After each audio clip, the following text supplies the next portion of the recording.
வினோத உருவத்தை என்ற ஆடு கிராம மக்கள் அச்சம். கூட்டத்துல ஒரு கருப்பாடு இருக்கிறது. அந்த கருப்பாடு யாருன்ட்டு ட்ராக் பண்ணி கொடுங்க. உங்க கூட்டத்துல கூட இருக்கலாம் அந்த கருப்பாடு. டேய், இது அதிசயம்லாம் இல்லடா. இது ஒரு ஏதாவது சொல்ற போறேன், ஏதோ ஒரு அக்கப்போர் பண்ணிக்கிறானுங்க எவனோ. அதால இவனுங்க எவன் பண்ண வேலைன்னு தெரியல. இது உண்மையாவே ஆக்சுவலா இது அப்படின்னு சொல்ல முடியாது.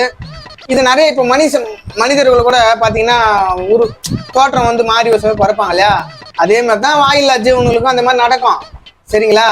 அதை போயிட்டு பெரிய விஷயமா ஆயிட்டு அதை இதுன்னு சொல்லி வினோத உருவம் அப்படின்னு சொல்லுவாங்க. ஆனா நிறைய பாய்ப்புள்ளிங்க கூட்டத்தில் இருக்கிற கருப்பாடு ஒன்று கூட இந்த வேலை செய்யறது நிறைய சான்ஸ் இருக்கு. ஆனா அந்த மாதிரி சான்ஸ் நிறைய நடக்குதுங்க உண்மையாவே. அது வந்து கொஞ்சம் மிஸ்மேட்ச் ஆயிருக்கு, அவ்வளவுதான். கரு முட்டையில அந்த கரு ஒழுங்கா இதுவாகல. அதனாலதான் இந்த ஏற்பாடு. இது வேற ஒண்ணும் இல்லை, அச்சப்பட வேண்டாம். சரிங்களா? கருப்பாடு எவனோ கூட இருக்கலாம்.